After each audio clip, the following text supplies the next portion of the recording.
the power of this technology goes so far beyond what like the typical like table conversation about VR gives it credit for. You know, like we talk about it as like a useful tool or an immersive, fun experience, but what we're talking about is like truly transformational. It should be perfectly possible to trick your brain into any experience if your brain can already do that itself naturally. So VR is almost like taking that ability for our brain to generate any experience for us and like putting it in our hands, which is wild. Man, that's something in the history books. People are going to look back and be like, yeah, 2022, 2023. That's when education, after hundreds of years, finally upgraded. We're in a strange time where our physical worlds are intersecting with our digital identities, and right now is a time to kind of determine what you want that to be. Once you have full body tracking that works well and it's frictionless, right? Meaning it's easy to do. Yes. It's a whole new. It's not a game changer, it's a whole new game. So maybe there will be some other people who would be curious to see what I'm learning, what I'm discovering, so to say. And that's how the Discover YouTube channel started. Oh, not really Disco VR, Discover. Oh. Yeah, I feel bad when people ask me about VR, or they're like, what do you do? Like, all right. Yeah. You asked, here it comes. I love VR, but I love going out and breathing fresh air. And not only was I stuck in VR for 10 days, I was stuck in one room because I was streaming, the same space. I didn't see the sunlight. I totally lost track of what time everything was. She dances with the robot. She does the first steps. She dances with that robot. She takes that thing off her fist. I have the video. I'm holding it hostage. She takes it off her head and she says, I gotta have it. There are a few moments in my life I can remember very vividly. The day I got married, the day my kids were born, the day Facebook announced that they bought Oculus is one of those days. I was making chili. I've been in a lot of gaming communities, and the VR community is by far the best community that I've ever been involved with.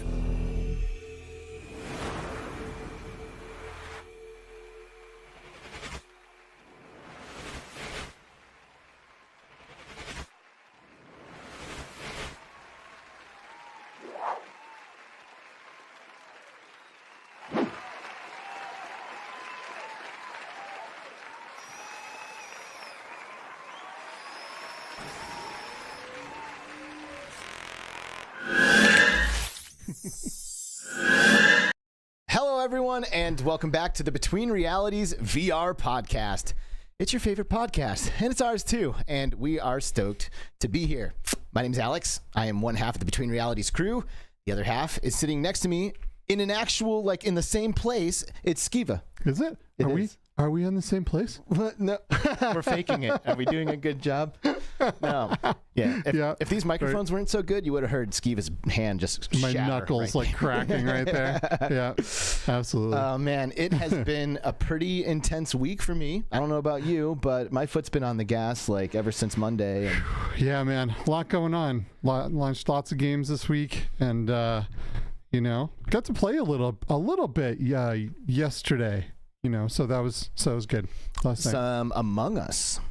Yeah, I get to play on stream. I get to play some Among Us. There's a limited time event happening right now where it is not your normal Among Us game. Of course, the normal Among Us game is available, but you get to go in and try to avoid like a zombie outbreak, right? There's like the zomburitos that spawn in. One person starts in as a zomburito, and then they run around and they try to infect everyone, right? And then whoever ends up winning wins, right? The zomburito, if they get everyone on the ship, then they win. But if the crewmates complete all their tasks without getting infected, they win. And it's like way more fast paced, and the games don't last as long as a standard Among Us game, but oh my god, it's super fun. You hear these burrito. Yeah, they're like zombie burrito bean guys, right? With like arms and legs and faces. Yeah, but they look like a burrito, like a gross burrito, and you hear them squishing down the hallways running after you. God. It's pretty fun. I'm not gonna lie, it's pretty fun. If you want to check out some of the streams I did yesterday, SoulFox did one, and Tigress, and It's Dave Dugan and J-Brat. Nice. So hop in there and you can see what that game mode is like. And right now it's a free game mode, but it ends in like another in another like week or so. So you can only play it then, and then it's gone. You know, so, I kind of like these like timed, limited events and stuff like that. Demio did their first one last week, which was like the Rat Week or something like that, and all of the rats were discounted. Like anything rat based was discounted in like your purchase store. Oh, cool. And they went from like being, you know, I think they like halved the cost. So like all of a sudden I'm like spending like 25 gold here and here on these 2 rats instead of a different unit, and I think that like forces people to try playing the game in different ways and different strategies and stuff. So and this is cool too, because this is just a completely different game mode that you will never be able to play again unless they somehow bring it back. It's almost a shame because this is so much fun. And you know, maybe they will, because Rocket League does this too. Like obviously it's not a VR game, but they have like rotating game modes, and I was like, guess what's back, everybody? Burrito. So you know, I wouldn't be surprised if they brought it back again.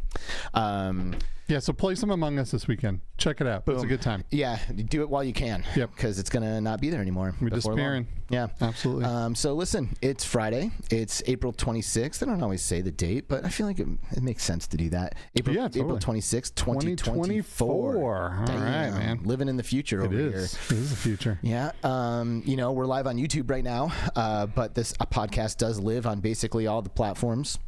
It does, except for. Well, I don't know why it's not except for anything. It should be on all of them. Why do we go through the song and dance every week? We're also Upload VR correspondents.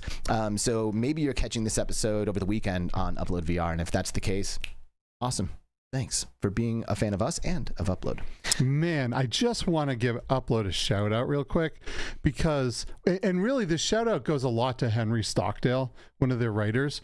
That dude has been banging out banger after banger articles. Like, they are so good, and he has taken their gaming coverage like just to a new level. I mean, Upload is just, it's getting better and better. And you know, special shout out to Henry Stockdale, and shout out to Don, VR Gamer dude, who's also on that team now, doing great things. Really happy for him. Yeah, really for happy sure. for him. Like you know, bumping into him at GDC, you can just tell he was just like.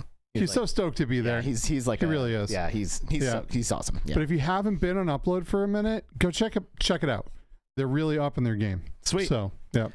Listen, if it's your first time here, like and subscribe. Okay. If you don't, then yes, please. Yeah, like come on, you know. Yeah. Like, do you like VR or not? It'd be sweet to hit 4,000 subscribers by the time I'm 95. Right. Well, we just hit 3,500. We did. Is that a milestone? Feels like one. Maybe. Yeah, whatever. That's good. Every single subscriber is a milestone. We love you all. Listen to you. Gosh. Skiva. You're the best. Paradise Decay saying that he's seeing Henry tomorrow in a London, at the London WASD expo convention or something. WASD, like the keyboard. Yeah, I love that name for that. That is a great name, yeah. That's really cool. Nice. All right, well, hey, I want to quickly say hello to those of us who are joining us in the chat for the live show. ClassyGrandma being first with her golden Between Realities badge. It's good to see you, ClassyGrandma. Thanks for keeping the Discord alive. Hey, Classy. Your comment this morning really made me laugh, too. She said it's almost time to bring the whoop or something like that. You can always count on Classy for a laugh. Yeah. Ryan B's here with us. Of course, you mentioned Paradise Decay. Yeah. We have Obscure Nerd VR. Hey, what's the up, homie. Andy? Loving seeing all his content lately. It's so good. Yeah. Q Creators in the house. The Weekend still from the UK. That's good. Hey. Good to hear that you're still making time. And Snow Toad saying, "Did someone say Dawn?" Yeah, that's funny. I know. That's a different podcast, people. Which, by the way, if you didn't catch it, the VR Cruise Cast is on ice right now. Yep, it's on hiatus. Yep, currently. It's on hiatus currently. Our Mondays are free for other podcasts that don't diss us and just ditch us. I'm just kidding. No, we love GT. He just needed to take a break, and honestly, like, it is hard to coordinate with all of us all the time. Yeah, so for sure, the Crewcast is on ice, but you still got Between Realities, you still got Q2C, you still got Virtual Strangers, and of course GT's pumping out content like crazy. Not to mention, sadly, it's Bradley. Do I even need to say anything? And we'll be back. So we will be back, and I do look forward to it. I do love doing that show. Yeah, and I'm sure it'll be sooner than we realize. Oh, you know, like a couple of weeks, something cool is going to happen. GT's going to be like, let's go. Yep. Resla VR with the super chat, dude. Thank you so much. Hey, dropping $25, and he says, nice for the great work both Between Realities and Beyond Frames do. Hey, thanks, man. Yeah, spoiler alert, Beyond Frames is in the house today. They are? Yeah. What? But hey, pump the brakes, please okay? let it be my Hey. Ninja Guy VR is here. Ninja Guy, I want to say I really appreciate your support. I see you a lot, Heck yeah. and you're awesome. Thanks, and Ninja thanks Guy. for being here. Everyone needs a ninja around. Amen. Amen. Not sure Brondo's here. Hey, all. Good to see you, man. Amelia Faust in the house. Hello. E-Pilot 007. Hello, dude. Hey. Hi, all is what he says. Yeah, hello, all. Duggars K in the house as well. Paradise Decay. I already mentioned you, but you dropped the massive squid emojis, and I got to give you props for it. Arcone Lightwave is here. Not often you get to catch the live show. Well, boom. Nice. Here we are, baby. Thanks for coming. Thanks for being Heck here. yeah. MickeyBerr. What's up, man? Mickey, the homie. The man, the myth. Heck yeah. My Jive's in the house. Mind Jive is in the house as well. What's up? Smash Drums. Hey, Smash Drums. good to see you. What is up, Smash Drums man? has awesome new mixed reality stuff going on. Dude. Best aspect of that game is the Between Realities drum kit. So if you haven't been in there and unlocked the Between Realities custom drum kit and Smash Drums, then that's a huge mistake. I feel like Smash Drums is one of the best hidden gems. Man, putting a drum kit in your house and going to town is amazing. That game is so good. And they keep coming out with like some of the best music packs. That game is so freaking good. Man. That going to town. Going to town. Okay. It's funny. Oh, God. There's other VR content that lets you do that, too. Game on Scorpio is here. Evening, all. Good to see you, man. Hey, what's Game up? on Scorpio. Rich UK1. Salute to you, my good sir. Patches. Is that Patch S or Patches? I'm going to give you Patches, 406. Sweet. We got Patches in the house here with us, too. Anybody else? We got Anti-Cleric, who says he's just here for the shout-out. So here's your shout-out. Thanks for coming, man. God, Blair, I love you. I love you, dude. I hope that's true, too. That would be amazing. It would be a full circle thing. And Soul BC here, of course, from the Ghosts of Tabor team. Dan Kitty What's up, VR Soul? as well. Thank you guys all for being here. And Snow Toad, we love you. Heck yeah. Okay. Thanks for coming. All right, everybody already knows this, but we have a great guest today. We always do, but we've had a long stream of YouTubers so far this season, which is great. I love all my YouTuber friends, and we've been able to connect with people in a way that we don't always get to on Between Realities, so it's great. But I'm excited to have somebody else from the industry today, and dude, wow, Scott Albright, the CEO of Combat Waffle Studios, just donated $100. Dude, thank you, man. I mean, thank you. I don't. Heck yeah. That's like almost not even appropriate. Like I don't know what sound. That sound effect. Yeah, right. Okay, fair. $100, Scott Albright. Thank you, Scott, dude. He says, how can I not super chat this one? Right, dude. I feel you, man. That is huge, brother. Thank you so much. Yeah, today we have somebody who we both admire quite a bit in the VR space. She's the CMO and Head of Publishing at Beyond Frames Entertainment, which has absolutely become a household name in the VR space lately. They are behind games like Scott's, Ghosts of Tabor, Out of Hand, Juan's Alliances, Down the Rabbit Hole, that Alice in Wonderland game that I love. Toy Monsters, which I just got to try out today. So many good games. And, you don't realize how little you know until you talk to somebody like this. So let's get the conversation started. Everybody, please welcome to Between Realities, Maeva from Beyond Frames Entertainment. Hi, Maeva. Hi, how are you? We're great. Good. How are you? Very good. Thank you. Thank you so much. Nice. Thank you for having me. Yeah, it's good to see you on the ship. Like, we get to see you usually at all these events that we go to. It is always an absolute pleasure to hang out with you. It's just been a long time coming that you're here on the Between Reality ship, so I'm stoked for this one. It is. I wasn't sure it was going to happen for a minute there. Like, I was like, hey, Maeva, you're coming on my show. And she's like, no, I'm not. You gotta play hard to get, Yeah, she did, but somehow we convinced you.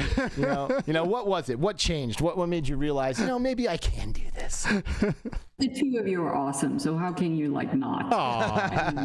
Oh, thanks. That's a good answer. Thanks. Maeva's also here every week in chat. She's just such a supporter of the show. And, she is. She's Mahina. Mahina in the chat. Yes. Is Maeva. Yep. I love it. Is Mahina like a name that you've used a lot? Is that like an old username, or what's the story behind Mahina? Yeah, so Mahina, I'm half Polynesian, so Mahina means moon in Polynesian dialect. I love that. Nick, many years ago. Nice. It's been with me since then. That's beautiful. If I'm drinking alcohol, I want it to be at a Polynesian bar. Like, I am all about like the tiki vibes, like the beach, like some rum and juice, you know, like I love those vibes so much. For real. They're just good time vibes. They are. But you are currently based in Sweden, correct? Yes, I am. So I'm in Stockholm, or slightly outside of it where I live, but our offices are in Stockholm. Nice. Born and bred in Sweden. Despite being Polynesian, so I don't know who decided to come to this weather and this kind of climate. I'm not built for it, but it's Sweden is a lovely country, and I love it here. So it's hard to leave. Really is. It really is. I had an opportunity to go to Stockholm last year, and I loved it. It's like everything is art there. Like you're just looking at buildings, and you're like, wow. I know, and there's a ton of art galleries. You know, not just. You know, the beautiful scenery. Yeah. It really is an amazing place. Some of the best food I've ever eaten too. It's just everything about Stockholm I really like. Besides maybe how cold it gets. I remember being very cold. We went on a boat and it was December. That's insane. Whew. Man, I was frozen to the core. I remember I was standing there in a heated jacket and I was dying of cold. And then like Todd is like in a short sleeve shirt just chilling. You know, because he's from Canada. Todd. Yeah, doesn't bother him at all. But yeah, absolutely beautiful place though. Yeah, it really is. Yeah. And it's not the same time here as it is there, is it, Maeva? No, she's 11 p.m. 11 p.m. Man, that's fine. Thank you for burning the midnight oil with us and staying up late to do the live show. It means a lot. Heck yeah, of course. So, you know, I was pretty taken aback when I met you, if I'm being honest. Like, I'm a gamer, you know what I mean? And like, I have like a gamer's perspective, you know, like I'm over here like saying stuff like, why can't these studios do this? And why can't we get this game? And, you know, why doesn't this happen? And why doesn't that happen? And when I talk to you, I start to realize that like, there's a lot that goes on behind the scenes. There's a lot of decision making that happens that pushes stuff around, and it's not always as black and white as you might think it is as a gamer. And I really was shocked by your like knowledge and perspective of the industry. You know, like I felt like you had an answer for like everything, you know, and like, I mean, do you want to tell us a little bit about like how you've ended up with Beyond Frames and like how you've managed to gain some of the perspective that I'm alluding to? Yeah, for sure. And I think it's a long journey. I've been 20 years in the games industry, so it's a long time. I have perspective because of time. So right now I'm just telling people I'm just old. Been in the industry over 20 years. You kind of she doesn't look at audio listeners, for the record. She does not look old. That's shocking that you've been in the space for that long. Yeah, but it's also, I mean, the product of having grown up in the industry, I think, is the part of it. I belong to the generation of 8-bit gaming consoles. That's where I grew up. I'm in the generation of fighting over Mario's dominance over Sonic in the schoolyards as the only girl standing there with the boys and going like, no, Mario's the shit. So I mean, that's how I grew up. But then I've just been lucky, I think, in a sense. I mean, you chase your passions throughout life, right? And sometimes it gets brought to you. But I've been lucky to have a very clear path in my career, where I've been privileged really to learn so many things from so many different verticals in games. And it gives you a perspective from retail. I'm old enough to have sold boxes and launched titles like The Sim in retail, and amazing, convincing my managers that we need to order 150 copies and not just 20, and it's worth the shelf space, and having conversations like that, to, you know, the digital transformation that has happened with digital distribution, which changed some very significant things in our industry. And then I've been lucky to touch distribution, business to business kind of operations, but also game studio work, and now I'm back in publishing. So nice. Yeah, you know, and like I was I was born in 1987, and like I was lucky. I don't know. I don't know if I was lucky, but I guess I was. I think I'm lucky that like my gaming life was like a generation delayed. Like my parents didn't buy me the new one; they bought me the old one. So like when the Super Nintendo was out, I was playing the NES, and like I got a Super Nintendo like just before N64 came out, that kind of thing.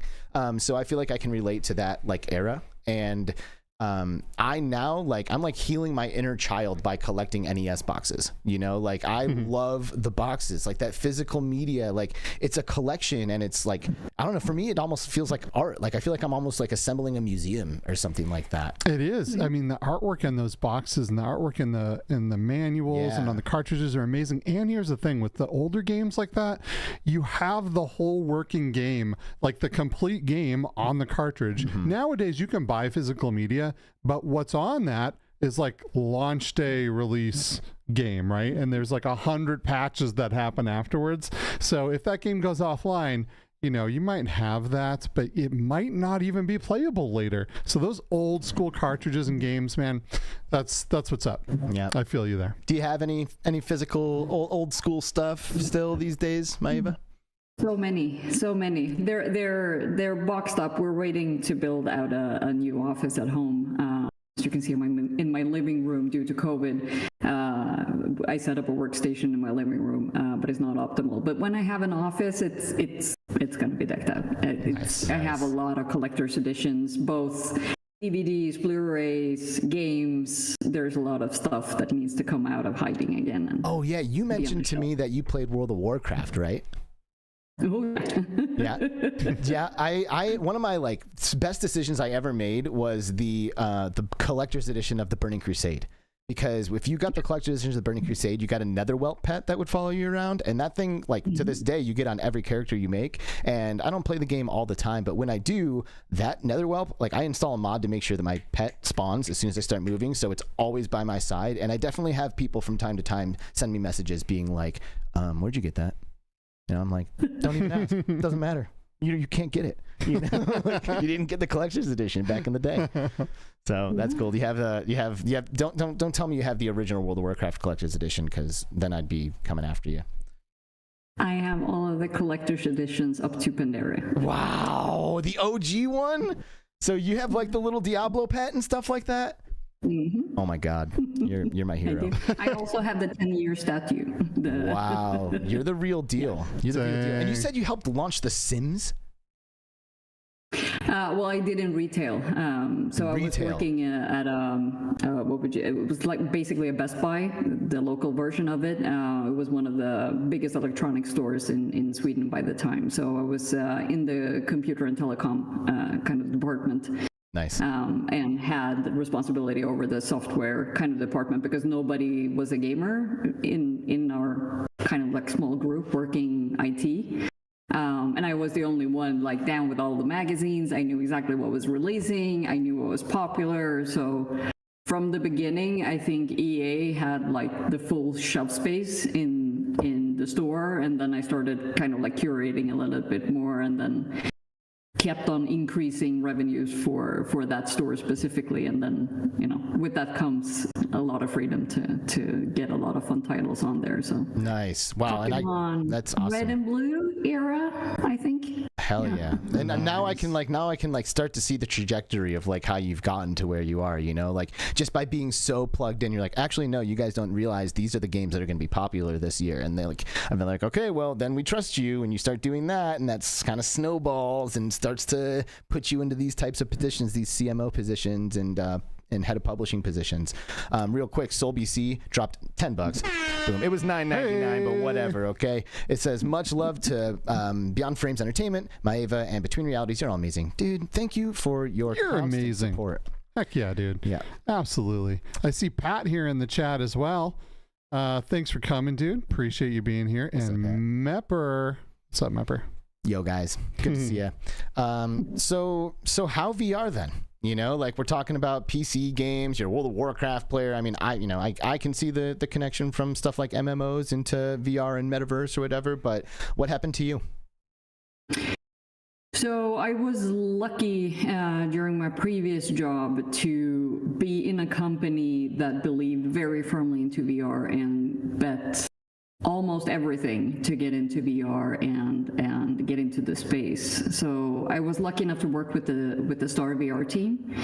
And we started that journey in 2014, I would like to say, from basically prototype, very janky stuff happening in a basement and trying to construct a headset out of cell phone displays, and then to the end of creating a fantastic product that had 210 degrees, best in class eye tracking, dual DP ports. I know everybody's talking about where's the dual ports, and I was like, we had it, they were there.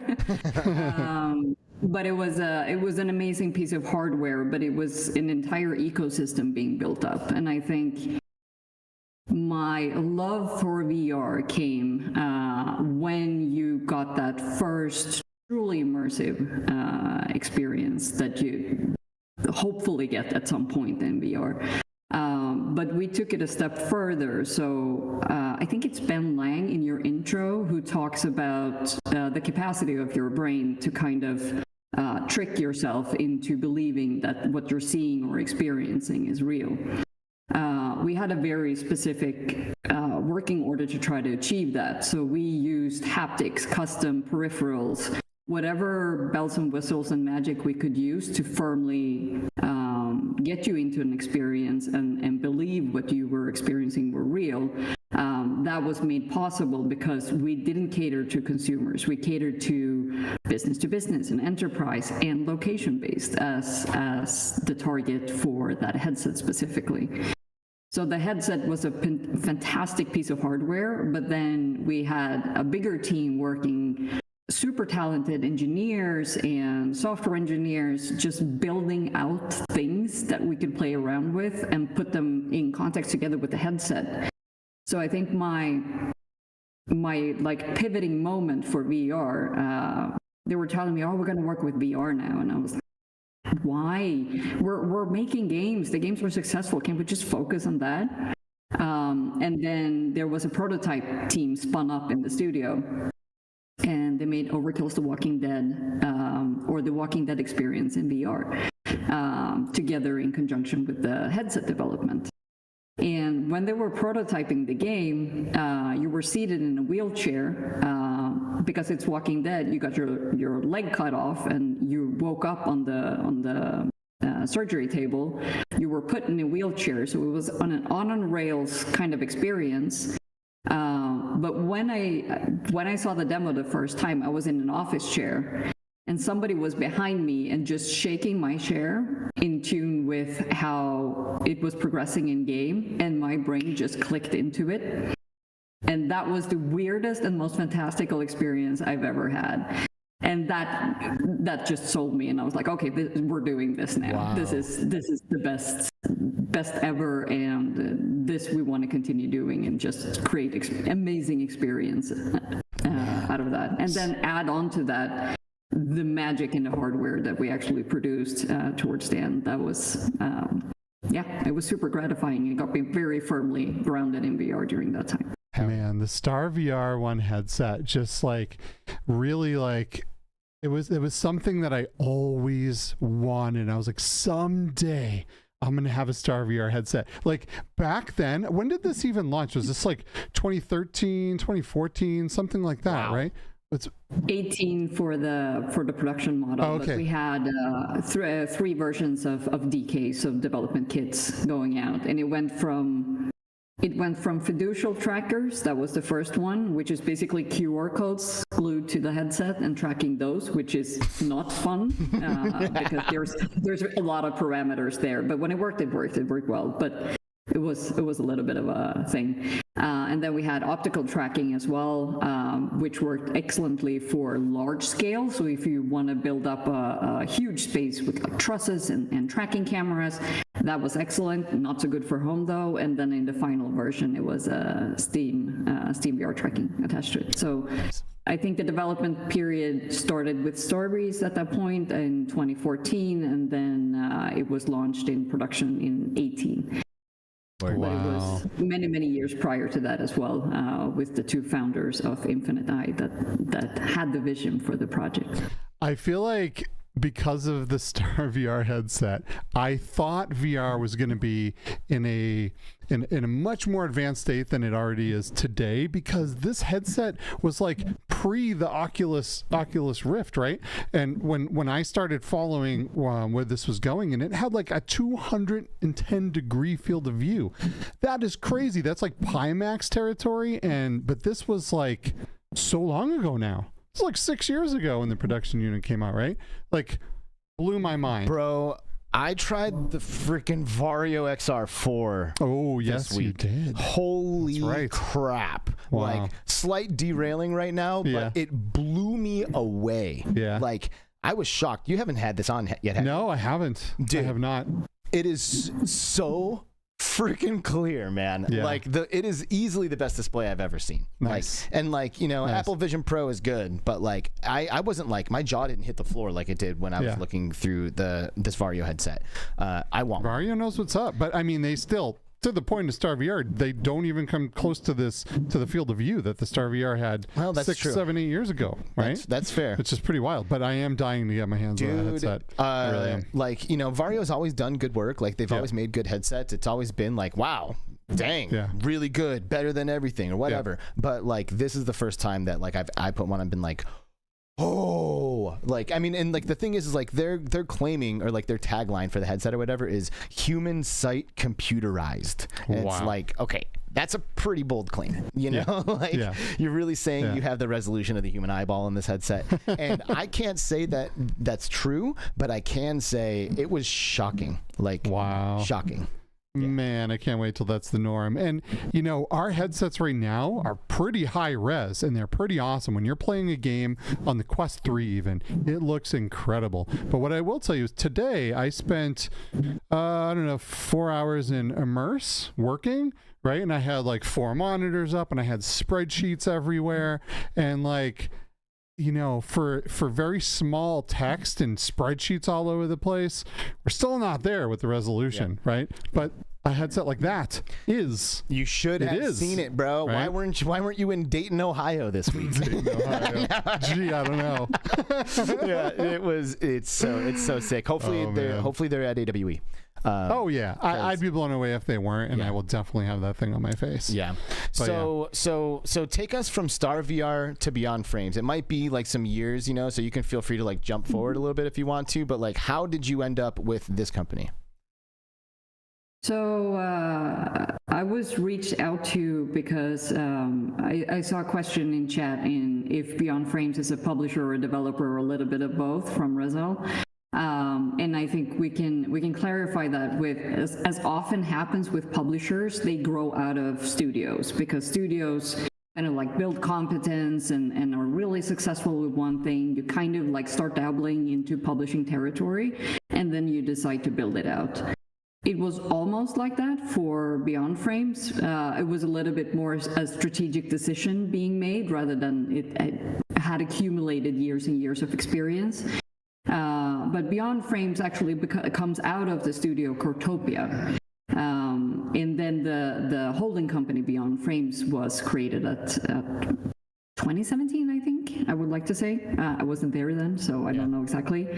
And then the holding company Beyond Frames now has 100% ownership in Cortopia as a studio, has a majority ownership in Moon Mode, who has created Space Fox City, for example, 3 wonderful people who are working there. But then there was a decision made as well to go into publishing as a strategic kind of like expansion of the company. And that's when I joined. I was asked to come on as the CMO, and then I later, or pretty quickly after, got the full publishing leg as well. Asked by who? Who's just like, Maeva's the one. Like, how?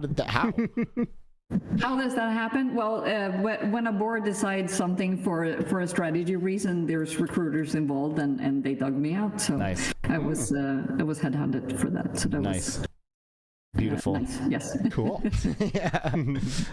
So it was birthed out of Cortopia, and that's the studio behind Wands, right? That's Wands Alliances? So Wands Alliances, and Down the Rabbit Hole. Down the Rabbit Hole. I loved that game. I know I mentioned it earlier, but like, I thought that was a great experience. Yep. It's like comfortable, like good, like consumable. You can just like gobble it up and move on to the next thing. It really showed how you can take a VR experience out of first person and make something really special with a wonderful story and have the graphics be amazing. Just like, you know, brought people a new perspective on what VR could be, which I really liked. So I think it's really clear what like developers do. You know, like you're like, oh, I'm a developer. Like I'm like, okay, I know exactly what you do. You're sitting at a computer, you're jamming on a keyboard, you're like creating this game. You know, but like, what does a publisher do? Like very high level. You know, like let's assume somebody has no idea what the hell a publisher is. Like, what kind of work are you doing? So. A developer, everybody knows what they do. They create a game. You can be a one developer studio or a one developer show creating a game, but you can also be 70, 300, 600 people. Everybody, I usually liken it with a construction site because that's how complex games development is. So I would like to challenge you that not everybody knows exactly what's going on. Yeah, see, that's what I'm talking about. But it's a fantastically complex process that happens, that sits in between tech and art. And you have so many different disciplines that has to go towards the same goal to create a product. And that's fantastical and magical in itself, but then you add on the complexity of sales, marketing, distribution, legal compliance, and everything else, and sometimes including financing. So that's usually what the competence for a publisher is, to gain more specific knowledge in terms of market, who your audience is. Do you have an audience for your title? Analyzing it from that consumer perspective. So where games development comes from one side and creates something, sometimes it's very structured, but sometimes it's just passion or a conviction for something. Then we have the publishing side coming from the consumer end, rather, and helps the studios kind of get the product into shape in terms of marketing and distribution. Nice. That's the simplest way, I think. Scott Albright says, taking a load off of my shoulders is what my publisher Beyond Frames does, which is a pretty simple way of putting it. But then you also have Blair in the chat saying a publisher is like a loan shark or the mob. Can also be.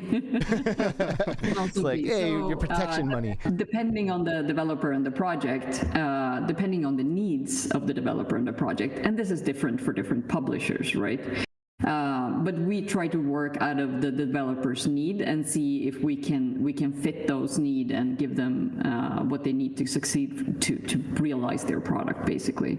Sometimes that means bridge funding just to get people over the last hump, or it could mean funding for a longer development time, for example, over 2 years of development, to make sure that they are taken care of for that period of time as well. Mm-hmm. Then, real quick, a $20 super chat from our homie Eric from Q2C VR Gamer and Impact Reality. Three of my favorite people. Maeva's a rock star. Yeah, you're right. I'm gonna go ahead and like that too, my friend. Thanks, dude. Boom. Thank you, man. Appreciate you, man.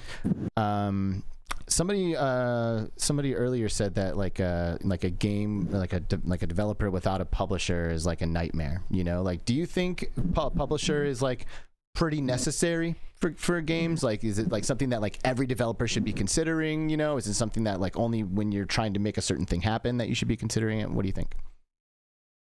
It depends. There are cases of there's very successful self-publishing cases as well.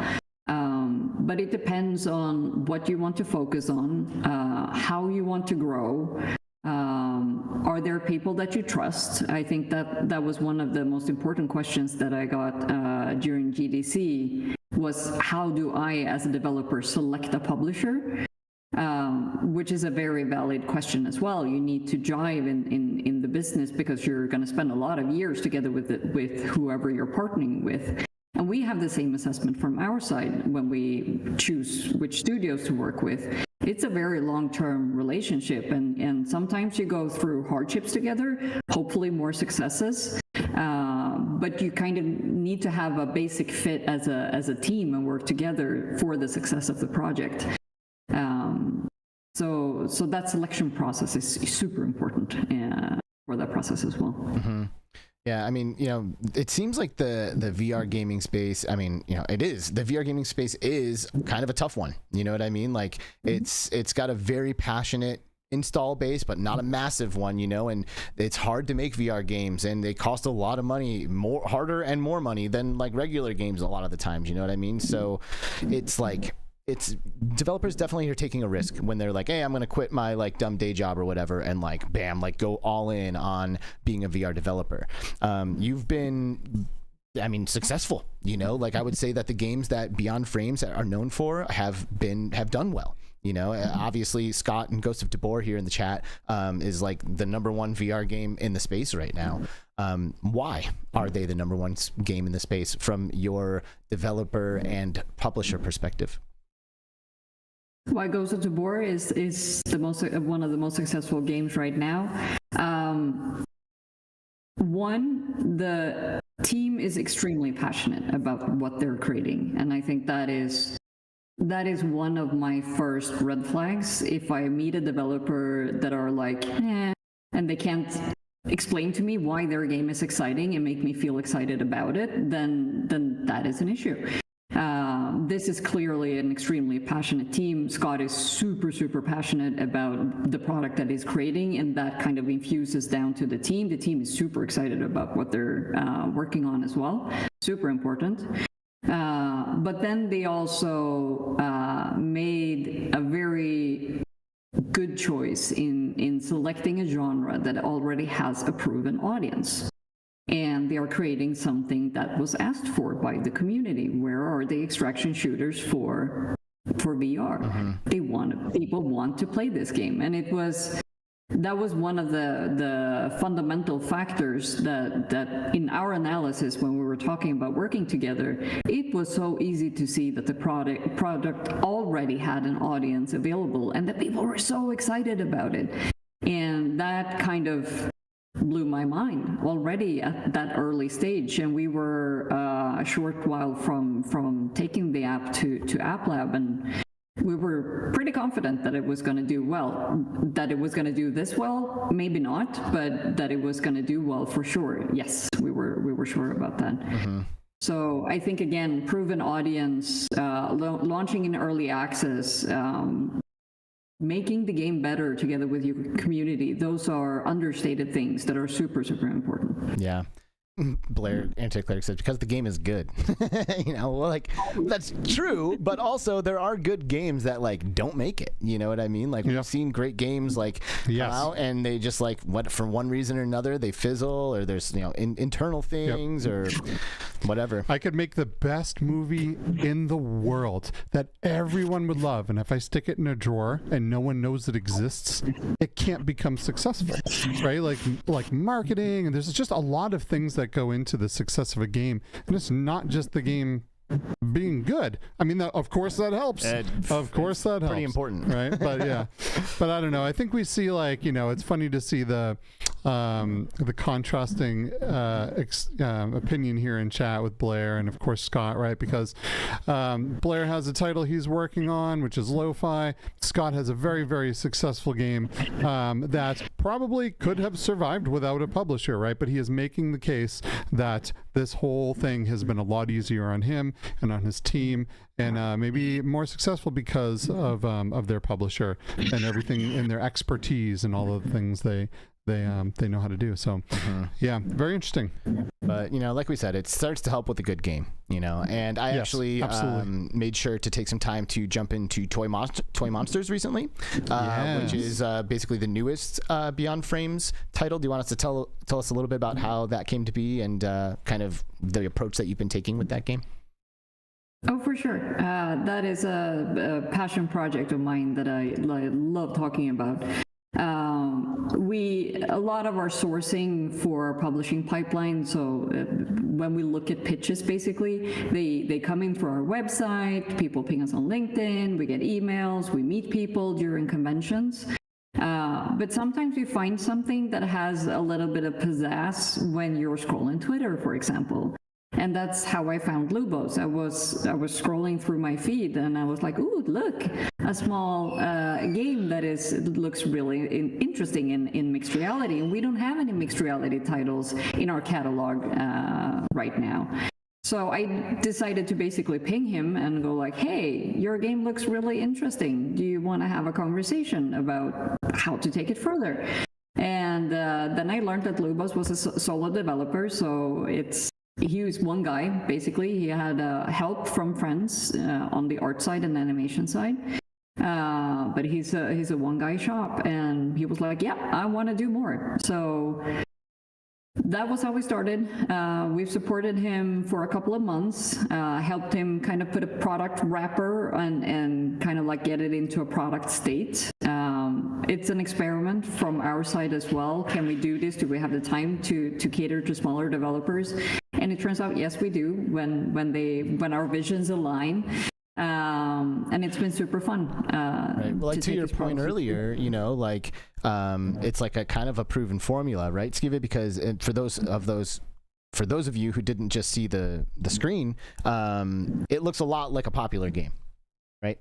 Mm-hmm. It does. It looks, I mean, I don't know if I'm supposed to say this, but it does look a lot like Plants vs. Zombies. And I loved that game and put way more time into Plants vs. Zombies than I even care to admit. And so when I started this up and I got into this game, I almost couldn't put it down. I like completely drained my headset battery playing this game. Yeah. It was super fun. The mechanics work great. It is just fantastic, and everything sits in mixed reality really well. I was able to kind of put it down on a table or pick it up and kind of get it in really close to me and use my hands. Like, I didn't use the controllers, I don't think, at all. It's hand tracking? Yeah. Oh. Yeah, you can like grab the stardust or the starlight or whatever it is, right? That you use as a currency to buy different things for your defense against the incoming monsters, which is just super fun. And I was even able to just like put TV on in the background and kind of, because it's in mixed reality, right? I have the board here. I had a TV show going there,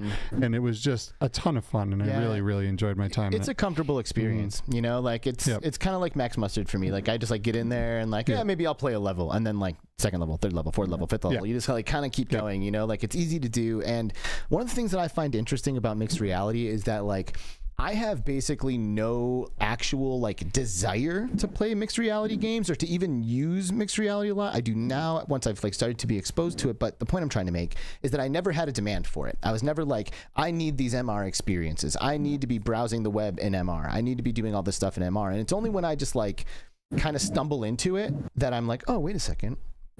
This is actually kind of nice, you know. Like I don't think the MR aspect is like it like makes or breaks the experience, but it is just kind of nice to still just be in my room. You know, like I can just still see the walls around me, and it is nice. And especially when you have like, I'll argue that as a parent, it's phenomenal, right? That not to be cut off from my kid and be able to make sure she's not off in the corner lighting a fire as I'm, you know, playing a game. So there's a lot of times I will play an MR game when I won't play a VR game. And a lot of times I will get into a game that I would not have tried had there not been MR involved. So, I mean, either way, I think MR has an amazing place in this ecosystem, and some games like Toy Monsters are just awesome in MR. Like there's almost no reason to have a virtual environment in here, you know, because it just works so well. Yeah, it does. In my opinion, it just needs a little bit of polish, just a little bit, you know, like not a lot, like a couple extra animations on the two little like characters, maybe just like something that like shines up the overworld map a little bit, you know, just a little bit here or there, and I feel like you're gonna have like a pretty professional looking product on your hands. What are your thoughts about mixed reality? Like now that you've been working with this title, like do you think mixed reality is really important? You know, like are you like me and you're like, when I get into it it's good, and if not I don't really care that much? Like where are you at? So I'll take the strategic kind of like response to that, because it was the same discussion we had almost 10 years ago when I was working with Star VR. When is VR going to take off? Or it's going to be 5 to 10 years. I want Minority Report. I want holograms, I want screens, I want like touch surfaces, I want that. That's what I want in my future, and soon, sooner rather than later. So take mixed reality and then extrapolate that out 5 to 10 years. We're laying the foundations now in learning what that means from a UX perspective. How do users interact with virtual objects in the real world? One of the reasons I perceive that we're not seeing huge or large-scale products in MR right now is that we're all trying to figure out what that means. Nobody knows, and this is hard. This is 20 years paradigm of game design that you kind of need to like tweak. It doesn't work the same way as it does in games. Everything we learned, we have to rethink a little bit. So it's going to take a while, but I love MR. I can't wait for AR. But then we have compute issues when we're dialing it down to like sunglasses. The Meta glasses are fantastic. There's a lot of different AR glasses out there now. But battery, compute power, all of those things, that still needs to be miniaturized further than they are today. That's what's setting our limitations. Yeah. But on the other hand, it gives us time to catch up from a design perspective because nobody knows what a good AR experience looks like. Of course, we can perceive that Google Maps in your glasses is a good thing and then giving you directions, right? But what does a game look like in your glasses? We don't know. Something Tamagotchi? Probably. Yeah. There's a lot of people thinking about that. But then what? How do you game in AR? Would you even want to game in AR? Or is it just a widget machine for you? We don't know. We have to figure it out. And that's where the hardware journey that we're on right now, my greatest excitement with the AVP was seeing an M2 chip being able to drive experiences, immersive experiences. That was my like, woo-hoo. Finally, compute power that matters for us. Now, where's that going to go? We have no idea. But the hardware needs to get there, and then we need to catch up in terms of software development as well. And I challenge you to find a developer with MR in the mix who can imagine a game that plays over 10 hours. Right. What will that look like? We don't know because we haven't tried it. I mean, so, will it happen? Like, I mean, I guess there are a lot of people who play games in VR and AR now. I'm not about AR, but definitely in VR for 10 plus hours, right? This guy. But like, you know, we're talking about like the type of adoption that like we see video games today. You know, like lots of people spending lots of time in these experiences, you know, and the people who making them making lots of money, which is, you know, not necessarily the incentive, but certainly deserved for all the blood, sweat, and tears that goes into bringing all of these things to us. Go ahead. Oh, I was thinking, like, you know, whenever people start talking about games and MR, I always think like, oh heck yeah, get them to the metaverse, baby. Yeah. I see Jay Dunn there in the chat. See you, baby. What's up, man? But I think about like I can't wait until there's a day where we have small form factor glasses that can last hours and hours and hours, that have really good spatial awareness and really high-end computing inside. Because I would love to open my door and see a big mothership and an alien invasion comes, right? In a compute space, right? And then run around my neighborhood, but like an advanced Pokemon Go, like fighting off aliens or like whatever the case may be. And then I go back in my house and they're like breaking through the windows and I'm like running around my house. That sounds incredible. You don't want that. Yes, I do. No, you don't. Not in real life. I want the game. No, you don't. Yeah, no, I do. You don't, man. I absolutely want that. Listen, you run halfway down that street from the virtual entities or whatever. Walking quickly, maybe. I will probably not be running, but you know what I'm saying. Like, I want to feel like the game is a part of my actual world sometimes. I would love to see this like perfect blending of digital and physical world. You know, when will that be there? Who knows, man? I mean, to get a processor better than the XR2 in my glasses with all-day battery life or a couple-hour battery life that can produce something like that, Who the heck knows? But I am excited for that future. It sounds really cool. Maybe for like a night. Maybe for like the day that I invite my 2 friends over or something like that. But that's not something that people are going to continue to do. Why not? I maybe just they'll don't see get it in happening. shape. Maybe I can lose this gut because like part of my gaming addiction is now like also physical. See, like, right? I'm resonating with Arlen's comment in the chat. He says, "What does mixed reality need? Board games, and more board games, but evolved ones like Demio. Like that to me is something that someone can like. Yeah, it's a whole nother genre. It could be. Yeah, but absolutely. It's comfortable. And Maeva, please weigh in here. Like you're the expert. Well, you're on a roll now. No, but I think mixed reality, for games like Demio or other games utilizing spatial anchors, where you can bring people into your home from remote. I mean, we saw what happened with the personas in the AVP now when they upgraded it, and you can sit next to each other, or you can at least feel like you're sitting next to each other in a sofa and watching a movie. Presence will matter. Presence will always matter for our virtual worlds, and interacting with other people so that we don't feel lonely and closed off in our experiences. Those are super important things that we need to figure out in the future. But I think we're on the path. We're getting there now. So that's where it gets exciting. Well, but we will see. I mean, probably our generation will not be the holodecks of this millennium, basically, but we'll see. I just wonder, like, are people going to like really physically engage in these types of experiences? You know, like if you're like fighting for your life in mixed reality or AR or whatever, like, are you like gonna be down to be like sprinting through your crib, like up and down the stairs from these things and like diving behind couches and stuff? Like that's like some people strenuous. might and some people won't, but we're not going to get to that point by all sitting on the couch with controllers, you know. But you know that's just one of many things I can imagine. I'd love to have a digital assistant that shows up like I don't know if anyone in this chat remembers the show Quantum Leap, right? But he would have like this person show up. Now in the show, I think that person was an actual person that kind of hologrammed their way in, but only he could see them and he would have conversations with them. But I would love to see like Siri or Google Assistant or Alexa or something, right? Like show up as an actual persona and be like, oh, you want to know about that? And then like show me the actual stuff that I want to see.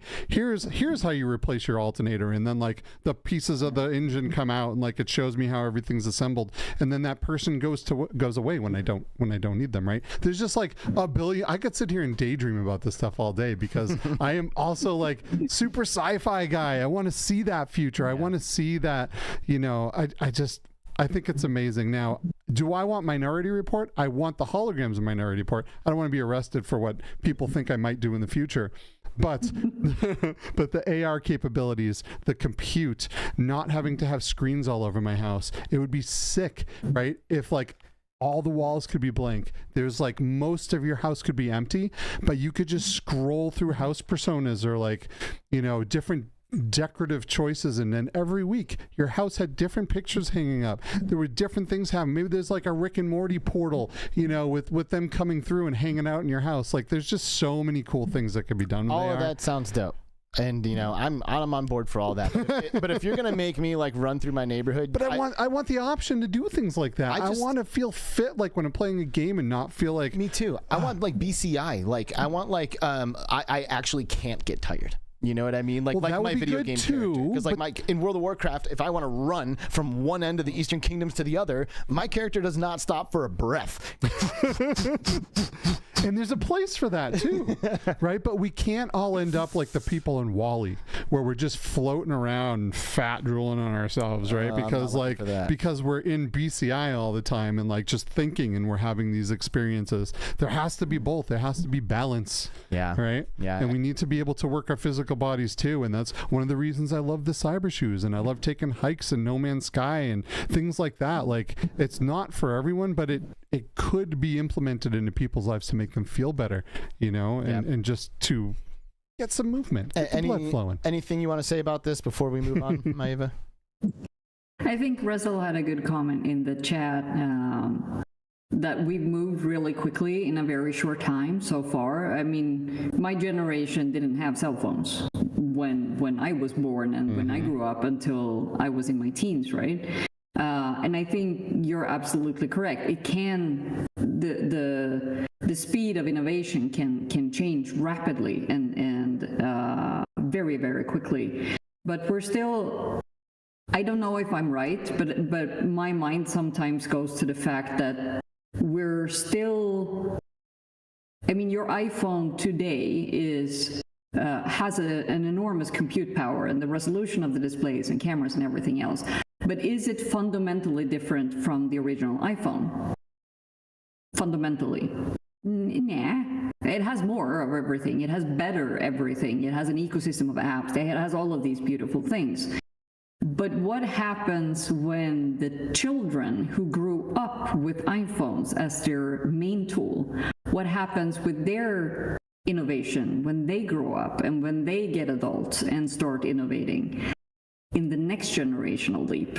I think that's where we start finding the interesting thing, because we're still founded in analog. I'm not saying we're limited in terms of imagination. Look at what we've accomplished so far. But I think children growing up in that ecosystem has the capacity to think outside of the constraints that we have. Yep. As a generational shift. So the children of our generation, I think those are the ones who are going to make the next significant leap in innovation. I think is going to come from there. And maybe we're here and very old, but still surviving enough so that we can experience it. At least witness it. And reap the benefits of that. But yeah, absolutely. I don't know. It's a theory I have. I say it in different words, and I don't know what they are, but I just I say that exact same thing often, and I'm willing to I'm totally cool with that, I'm like, yes, by all means, the next generation can be that, because I feel incredibly grateful to have the perspective that I do, being born in an analog generation, and being able to watch all of this unfold. I used to play tag and hide and seek at night with my neighborhood friends. I think kids play Fortnite now, and maybe when they go to a park on a special occasion or something, they'll have a game of tag or hide and seek. But hide and seek and tag was a weekly staple for years as a kid. Ghosts in the graveyard and stuff like that. Yeah, exactly. Yeah. It's like the front porch, it's home base, and everybody scatters and they climb trees and diving into ditches and stuff. And we used our imagination to do what headsets are kind of doing today. So it's really interesting. But the generational leap is going to be absolutely massive. My kid grew up with VR. She's not going to remember a time there was no VR. She might have a hard time remembering pre-AI. You know what I mean? She'll be able to say when she's older, oh, when I was born, there was no AI, right? Mm-hmm. Or when I was, but when she was born, there was VR. You know what I mean? She saw dad with this thing on her face and she had no idea what was happening until I'll never forget the first time she grabbed the headset when we took it off and looked at it and was like, oh, and she got it, and she was only 2, you know what I mean? And she had that moment of realization, there's another world in there, right? But when she's older, the type of innovation that's going to be happening and where we're taking the tech now and how we're starting this whole thing and where the generations after take it, it's just going to be insane. I don't know that the world's going to be completely recognizable in another 30 years from where we are today, but that's exciting. It's very exciting, evolution. It's beautiful. Just hang on, baby. Just hang on, guys, because we're going for a ride. I think this is all very, very exciting. It is. There's been some exciting news in the past week or so too, actually, since the last time we were able to have a show, which we didn't miss last week, right? We were here last Friday. Yeah, we were here. Okay, cool. Dude, with Awake and Toast. Busy. Yeah, with Awake and Toast. That's right. But this Meta Horizon OS thing, I'm certainly interested to hear your perspective on this, Maeva. If you've been living under a rock, I'll let you know that Meta last week announced that they're going to be launching their Meta Horizon OS as an open platform, basically meaning that third-party hardware makers, I almost said developers, is it developers? I don't know. People who make headsets can use the Meta operating system, have access to the Meta store. It's like Android, but for VR, basically. And most people seem to be pretty excited about this decision. It seems like it's going to really open up our ecosystem, open up VR as a platform, allow people to use very specialized hardware for very specific use cases and not be like cut out from everything or ostracized from the rest of the VR community. But you've been an industry professional for a long time, so I want to know what you think. I think it's a super interesting move, and I'm cautiously optimistic because I'm also on the side of developers. I work with a lot of developers, and we don't know yet. It's too early. The announcements were pretty short in terms of details when it comes to the current ecosystem and how it affects developers and publishers and others. But it also opens up for a lot of more specs of hardware on the Meta Horizon OS system that needs to be supported. We're used to that. We're supporting Steam VR already, and it comes with the burden, if you want, of testing in multiple headsets, multiple sets of controllers. Not everybody has the same button mapping or viewport settings. If you have a really wide field of view, you have to cater to the viewports. So there's a lot of if and buts that comes with that. But on a baseline, I think it's super interesting because it opens up for people who are really good at hardware manufacturing to focus on that and do that cost effectively. And maybe, hopefully, that in turn increases the orders for chipsets and for other components. That benefit can then be shared between several hardware manufacturers where chipset maybe cost maybe plummet all of a sudden because now we have to make 20, 30, 40% more headsets on the same chipset. So there's a scale of operations wise, it's really interesting to see what happens. And then it's, I think it's straight in the strategy that has been translated. The metaverse strategy has been in existence now for a good number of years. So I think it plays right into that strategy as well. It's going to be interesting times. Yeah. What do you think, Skiba? Oh man, I have so many thoughts on this. I think it's exciting and and scary at the same time. It's kind of like when back in the original days of like Microsoft, right? When they decided to license their operating system out to different hardware manufacturers. It's pretty similar to that. Now everyone can have like a fully fleshed out OS that works well. But there also needs to be competition to this or things could go awry. But I think we're going to have that.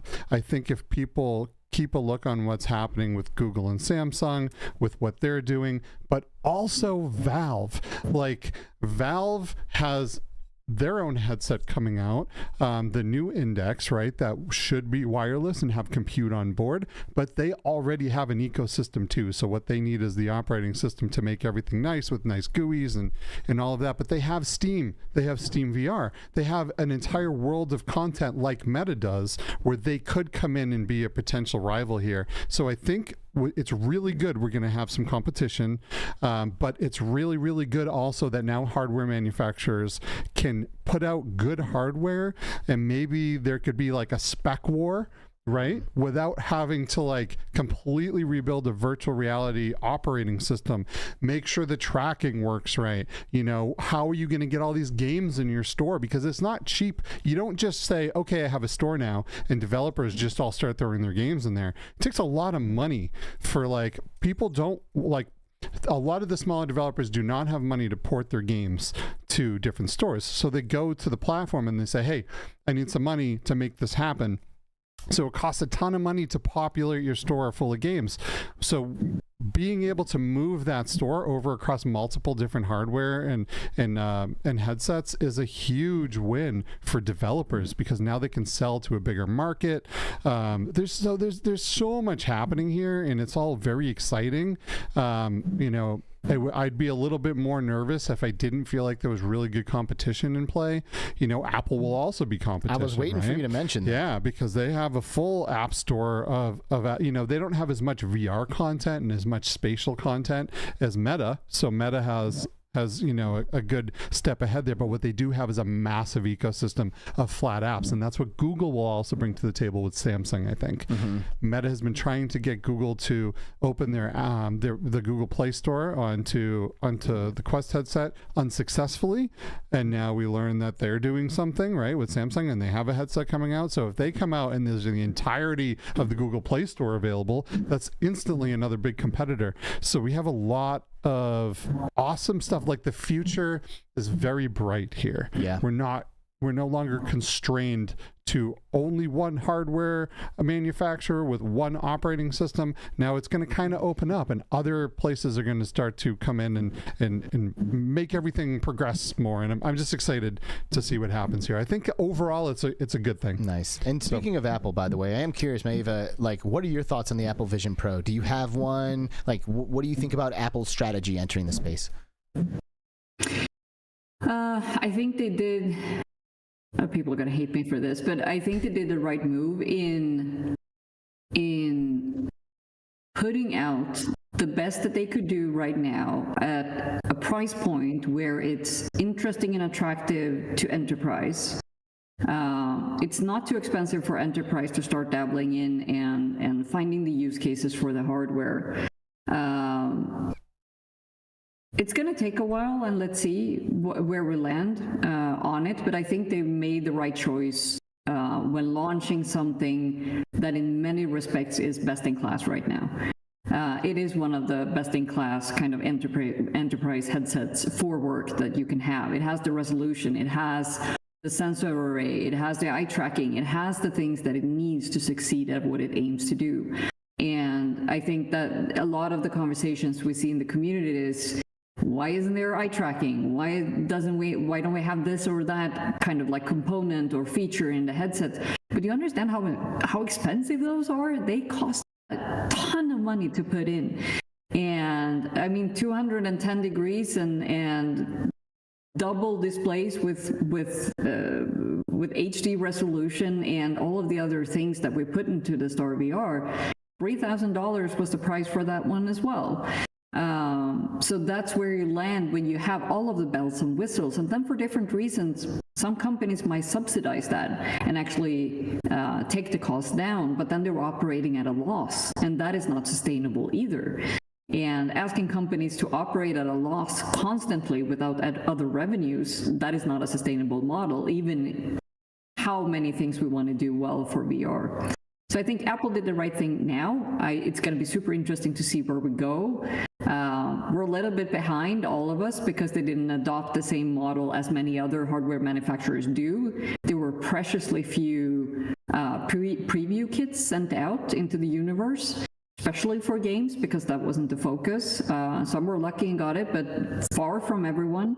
So I think everybody's playing catch up right now, but let's see what the next 6 months give. Yeah. Shout out to Rezol dropping 5 memberships on top of his earlier super chat, bro. Hey, thanks dude. Your continued support is going to get Skiva a new lens for his camera real soon here. Oh, nice. Yes. We're talking about that. He needs to buy the exact same lens as me so we can get weird with stuff if we want to. So we can get weird with stuff. You know, like if we need to do something remote or like, you know, I always bring my stuff over because like my lens is better than his, and like we've been like, we need to just get you the lens I have. So like if we do need to do something remotely, we look the same. And so anyway. Yeah, this is the kind of stuff that these contributions go to. So, you know, when we get the lens, we'll send. We appreciate you. We'll send all of our Patreons and supporters an image of it and say, "Look at what you did. You made this happen for Between Realities. Thanks." Thank you. So the other thing that Meta announced that I think is pretty relevant to this conversation is that App Lab is being phased out and eventually will be gone, and all of the App Lab titles will be discoverable on the Quest Store. As a publisher, tell me what your thoughts are. I am very happy for a lot of developers who's going to have search discoverability and not on exact terms, and have the potential to break through easier than what they've had on App Lab. One part of me, though, is very conscious to the fact that we're now, I can't remember the latest official number of App Lab apps and store apps available. But I think we're closing in on Steam numbers maybe 15 years ago, and that was about the time where the Steam store started to change in terms of discoverability. It wasn't easy for you to keep track of all the launches and find the games that you wanted to find. So I think a lot of people are happy about this. I am too. It makes so many things easier, but I think everybody needs to be prepared to pivot in how they market their titles, because discoverability is also going to become harder with the bulk of titles coming in. And again, we don't have many details, so it's going to be interesting to see, how the curation will work, how the discovery will work. Will there be significant changes? Will the store UX change to ease this transition and make discoverability easier? Will the algorithm be smarter? Will it grant you more tools towards the developers so they can pinpoint their titles a little bit better in the algorithmic sense? We don't know. But it's super exciting that something happens. I would love to see early access titles be able to be front and center on the store if they're performing well. I love that we can now give people a link, plus ask them to search, because search discovery is also important on the store. But it's not plain and easy to say that this is only good things. There are challenges coming with this that I think people need to be prepared for. Mm-hmm. Yeah, and another interesting too that it's just kind of like a side piece for this. But Arlen in the chat said, "I hope this doesn't hurt SideQuest. Sheen and Orla Harris did so much for XR." I agree. That was the very first thing I thought to myself as I was like, this could be bad for SideQuest, but at the same time, if they play their cards right, it could be good, because there is a certain value that comes with having an early access platform, right? App Lab was not always a requirement for every developer. Some of them chose to go to App Lab, even though they were immediately given the green light to go to the store, and there are very good reasons for that, right? Fleshing out your game and figuring out how the community is responding to things, and fixing bugs and things in real time as people are able to play them is very, very valuable. So it's not always best to go to the official store. So if SideQuest can figure out a way to become that early access platform, I think they definitely still have a place in the community. That's very much valuable to developers. So I really hope and trust that they have a good grasp on what they're doing. SideQuest kind of survived all the odds being against them, right? Like they were pretty popular pre-App Lab, right? And then App Lab came out and everyone was like, oh, SideQuest is going to die. Right. And they didn't. They survived, right? Like, heck yeah to those guys. They know what's going on. And I really hope that they're able to continue on here, because they're smart and they do great things for the community, and they're great people. Yeah, yeah, absolutely. So, yeah, and Rezel too also saying like, they're going to continue to be an alternative to the App Store. Yeah. You know what I mean? Which is definitely like a valuable thing to have. And also saying that SideQuest does work directly with Meta. So they do. Maybe and that is important, because at any given time, Meta could just shut them out. Yeah. You know what I mean? That would be devastating to their company. So that it always is, could be a possibility, but I think they have a good relationship with Meta. I think they have a great place in the community, and I hope they're able to pivot here. Are there like any examples of in like other ecosystems like App Lab? This like weird kind of like sequestered, like you're not in the cool club yet version of the store. Because like when I go to the Nintendo store on the Switch, it's everything. Yeah. Everything is on there. Nothing's curated. It's just dumped. Same with PlayStation. I haven't been on Xbox in a billion years, but I don't remember any kind of App Lab on Xbox. Well, PlayStation though, does have a good curation system, and they do make developers go through a pretty rigorous testing. Tell that to my PSVR 1 library. Well, I have so much shovelware, man. True, but it all runs. You know what I mean? Okay, sure. It all maintains a certain frame rate, right? Like, you're right though. But I will tell you that I rarely go on the Switch store, because it's full of so much like crap. Yeah. You know what I mean? Steam can be very, very hard too. There's like, it's very hard to get to the good stuff. And if you're not someone educated in games and follow studios and follow what's happening, it can be really hard to dig your way through some of this stuff and find the good stuff. It's almost like hitting the jackpot if you were to find something good, right? And in all of the shovelware that's out there. So it'll be interesting to see. This is a multi-step process. They're not just turning off App Lab. They're going to be kind of merging, but kind of keeping things labeled different until eventually they said they will be kind of getting rid of App Lab altogether. And they're going to kind of open the floodgates to developers and make it a lot easier to get on the main store, which can be good and it can be bad. So I guess I'm just wondering, what's the point? Maeva, do you know, really, why does App Lab need to be a thing? Can't they just be on the store? Does it have to be this weird separate chunk of developers? It's going away now, so I think it's a point in terms of the future, at least. But I think I can't speak for Meta and their reasoning around it, but I think publicly things have been said in the line of, in early VR days, if you were new to standalone and the first thing you got thrown into headset with was a game that was so bad on performance that you would literally feel sick by playing it, you will never come back to VR. And that responsibility I respect. Yeah. So if that has been one of the major things in terms of at least reasoning around why stricter controls are needed, and then the uncontrolled part of it being separate and then different, then I respect that, at least in the history of VR, because you guys have demoed VR. It's so important to do it right. Yeah, it is. If somebody feels bad, you just don't operate, you shut it down. We had going in with in-development hardware and in-development tracking and then in-development products and showcasing those in places like E3. Sometimes we worked up until the last minute to make sure that everything was 100%. If it wasn't, we did not start our demos. Because you can't let people in and let them feel sick, because they won't come back, because you have to get over the isolation of VR, the scare, the sense of being made stupid by looking weird in the headset, and then you make them feel bad on top of that. That's not, no customer is going to come back ever to your experience or your hardware. So from that perspective, in a sense, I respect the want to have some kind of control in the system. And we have, Sony has their TRCs, Meta has their VRCs, which are the technical requirements that you need to fulfill to be on the store, but there's also lighter versions of those for App Lab. And I think that basic kind of, fundamentally, that basic type of control is correct. Yeah. Then not being able to search for your title if you exchange one letter or forget a comma, that is a different thing. But the outset of it, I think, is fair.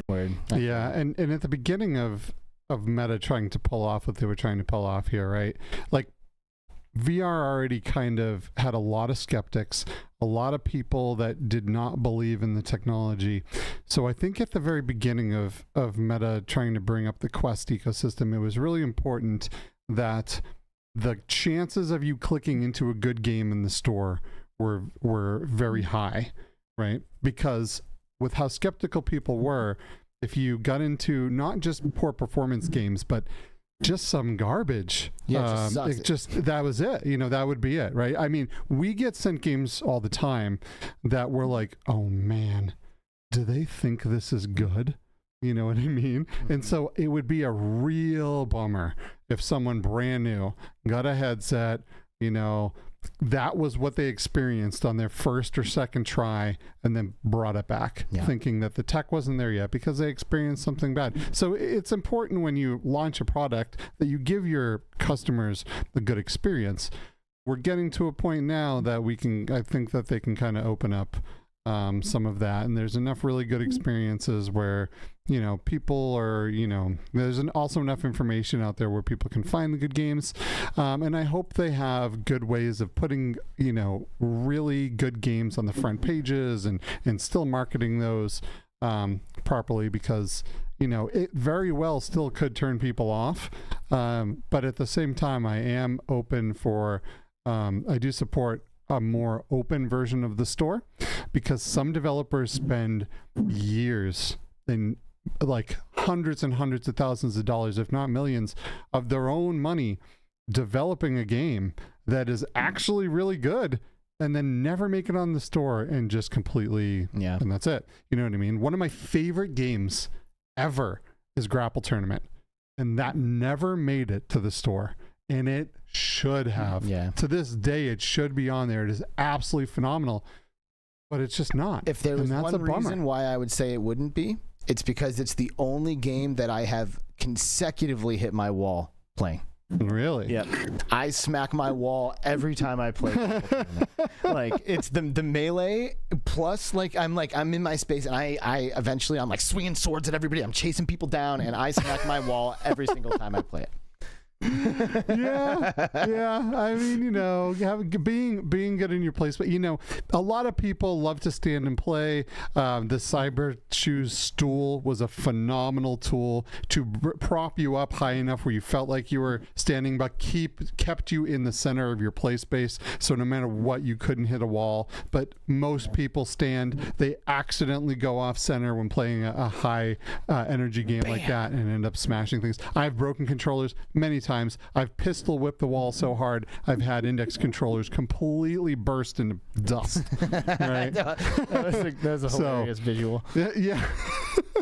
I should have kept it. That was good. Yeah. But anyway, I feel you. I do feel you. But I am glad that a lot of developers will have the opportunity to get on there. But people will also figure out that you can't just throw your game on a store and have it be successful. You have to market your game. You have to include budgeting into your launch strategy for marketing, or no one's ever going to find out about the game. You might be on the store, but so are 2,000 other games. I know. What separates your game? How do people know that your game is good before they buy it?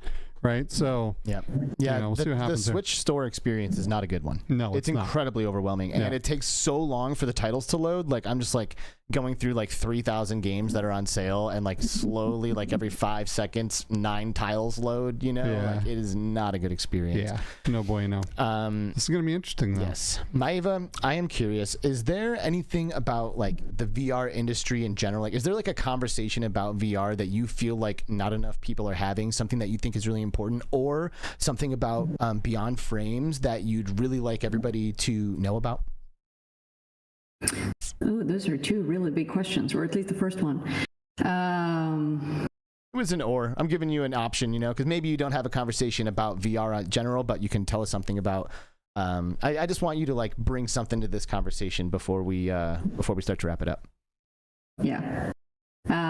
No, but I think the discovery conversation is really important. VR is still an emergent technology. It's still an emergent market.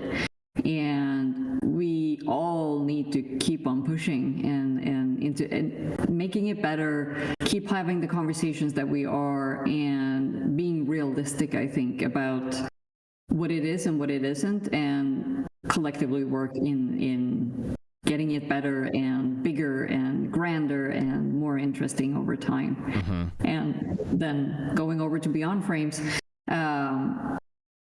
I think the most common question we get that I can answer on this, if people watch this afterwards, is what type of games are you looking for? And then tying it into the bigger VR conversation. We have not defined that because it's too early. And I think doing that at this point in time would be a disservice to the developers, and it would be a disservice to us, because there are so many fantastic things happening all the time in VR. There is no set formula. We know a few things, but we know far from all of the things that makes a really good game good. We don't understand that yet. We can replicate it to a certain degree, but not all the way. There are constantly surprises coming on a very small scale or on a really big scale. And it can be a reload mechanic, or it can be a movement mechanic, and look at out of hand, taking what has already been established by Gorilla Tag and then owning it and making it their own and putting it into a different context. Some people love it, some people really don't like it. But there's still so many things to help us take this entire space further and into space and beyond. No pun intended, but Beyond Frames is we're open to anything that is true to the medium in different ways, and it doesn't have to be in a specific way. If it brings something new to the table, we're interested. That's basically it, I think. Boom. There it is. Man, Out of Hand. I thought I had that on a button here because I loved Out of Hand. It's like Gorilla Tag meets a platformer. That is awesome. It is so freaking good. It is so good. So if people out there have not heard of Out of Hand or have not tried it, go play it. It's super fun. Don't sleep on Out of Hand. And honestly, like, if you're an adult out there, don't sleep on Gorilla Tag either. Like, go in there with some friends, okay? Like, I would never go into Gorilla Tag and join a public lobby. Do not do that. But that's the only way I've played that, and I hate it. It's impossible. But if you can take like 4 or 5 friends in there and you like legitimately play the mechanic, like play the game for its mechanics, like play tag, play keep away. Yeah. It is so fun. Like you're like, it's like intense. It's like you're getting chased by somebody, you know, and you're like, oh no, and you're like trying to get up the trees. And like we went in there for a work thing one time, a VR hangout with my colleagues, and we had a blast. Yeah. I was so sore the next day. Yeah, that's one of the reasons I really like the new Among Us mode that's limited, right? Because you're being chased by people, being chased by your friends, and you're really trying not to get caught. And then if you do, you still have fun because now you're trying to chase down your friends and you're trying to win it for the other side. So, yeah. Cool. So what has you excited now, Maeva? What's coming up next? I know you can't name any like big announcements or anything like that, but just give us like a little something. Like what can we look forward to? I think the easy and safe route is Combat Waffle's next 2 titles. Silent North and Grim, gearing up for those, of course. They're in our pipeline and something we will be talking more about in the future. But we have other really fun and fantastic projects in our pipeline. And we're still looking for more, so come and talk to me. Cool. Nice. Looking for more, but we can expect Beyond Frames is going to be here. You're going to continue to support the VR space. You've got a lot in the pipeline that we can get excited about. Maybe not specifically excited about, but generally excited that you guys are here. You're doing great work, and we don't have to worry about losing you guys anytime soon. No. Well, Esquiva, there was a Brawler update for Out of Hand released last week, I think. Oh, cool. All right, I'll make sure I get back in there this weekend. Is that like a PvP mode? So in Out of Hand, one of the things that you can do is as you're jumping around, you can punch and your arm and your hand stretch way out and smash into like an enemy in the general direction of where you swung. And it's super fun. So if there's a Brawler thing specifically, I'm excited to check out what that's all about because the combat system in Out of Hand is so much fun. Yeah, it's really a good time. And then one last question from Getting Things Done. That's Jay Dunn, my boy. And just because I'm wearing the Get Into the Metaverse shirt today, he wonders, anything for Apple Vision Pro, or maybe a better question would be, do you guys have an Apple Vision Pro at the place? Are you playing around with it? Maybe. We have it in the office. We're playing around with it, and keep tuned. Keep tuned, baby. All right. You heard it here. Apple Vision Pro VR titles confirmed from Beyond Frames Entertainment. Not really. No, not really. Maeva, thank you so much for doing this. We're big fans, not just of the studio, but of you directly. We think you're awesome. And, we're very lucky to have you in the VR space. Your perspective and your expertise and your dedication to making this successful is one of the reasons why it is being successful. So thank you so much for doing what you do, and thanks for coming on to our show today and staying up until 12:30 in the morning drinking Red Bull, hanging out with us. Pleasure being here. Thank you so much for having me. Absolutely. Awesome. Don't be a stranger. When are we going to see you again? Are you going to come to are you coming to AWE or something? Not at AWE, Gamescom, I think is the next big one. Nice. I would say. Well, if you're feeling a little froggy, grab a plane ticket to California in June and come see us at AWE. I feel like that's gonna be a good one. A good one for you to be at. Yeah, I'll be on a panel too, and I rarely ever get on stage and talk because I get stage fright. So you can't miss that. Yeah, it's pretty rare. Happens every once in a while, but come check it out. Yeah, I can relate. Now I'm thinking I should be coming. Stop it. Yeah, you gotta come. All right, well, we're gonna let you go. It's getting late, but thank you so much again for joining us, and we'll see you very soon. Everybody join us in saying goodbye to Maeva from Beyond Frames Entertainment. Bye, Maeva. Bye. And there she goes. She gone. And there she goes. Man, that was a pretty fast 90 minutes. I couldn't believe it. When you started to wrap things up, I was like, what's he doing? It's been like 10 minutes. I know. You know, I looked at the clock. I was like, wow. I would love to one day do like some kind of poll, you know, that just like get some information from all of our listeners. Like, hey, what do you guys think about the day we go live? What do you think about the time we go live? What do you think about the duration of the episode? What do you think about the format? You know, we've gotten a lot of different feedback over the years, you know, like some people like Blair, for example, when I first met him, he was like, yo, the whole shout out thing in the beginning, screw that. Just cut to the chase. You know, we've got people like Eric from Q2C VR Gamer who's like, dude, you don't need to have a guest every time. Like, I would love to see episodes with just the two of you guys, you know? And like, so we hear lots of different stuff like that, but we're like not, you know, we're open to it, just haven't really been in a hurry to make like big changes. But every season break, we always consider these things. So maybe we can put something together that that's not a bad idea. You know, like and like force everybody to participate. I feel like it's pretty much already written that next season will be a different time at least, and maybe a different day. So I would love to get some input on that as well. Yeah. Just because it increasingly becomes harder and harder and harder to take a chunk of the workday out. So we will be moving for season 9. So we would love to hear some feedback on that, but also the things that you mentioned. Maybe we can get together some kind of poll. As far as you know, maybe in our Discord or something. I'm not sure, but we'll figure that out. And if you're out there right now and you're like, oh, actually, I do have an opinion on this. Like, it would be perfect if it was, you know, Sunday morning or whatever it is. Like, don't wait for this poll. Like, send us a message. You know, like, let me know what you think in the meantime. I think Rezel nailed it. He said, make the show a solid 6 hours long. Right. So there we go. Season 9. Okay. 6-hour episodes. You asked for it. All right, cool. Well, yeah, that sounds good. So we have a Discord link below. We also have all of the links to all of the Beyond Frames stuff. Definitely, if this is your introduction to Beyond Frames, like, it's time. You know what I mean? Like, yes. 100%. Get over there, start following, pick up these titles, and you know, be a contributing member to the VR community. Heck yeah. All right. Well, what's next? What are we doing next week? Next week we have Brendan Bradley, who is a VR performer and was the gentleman that was responsible for the performance at the VR Awards this past year. Was that right? Correct? That is correct. Yeah. Yes. Yeah, we became homies at the VR Awards. Brendan is actually a Hollywood actor.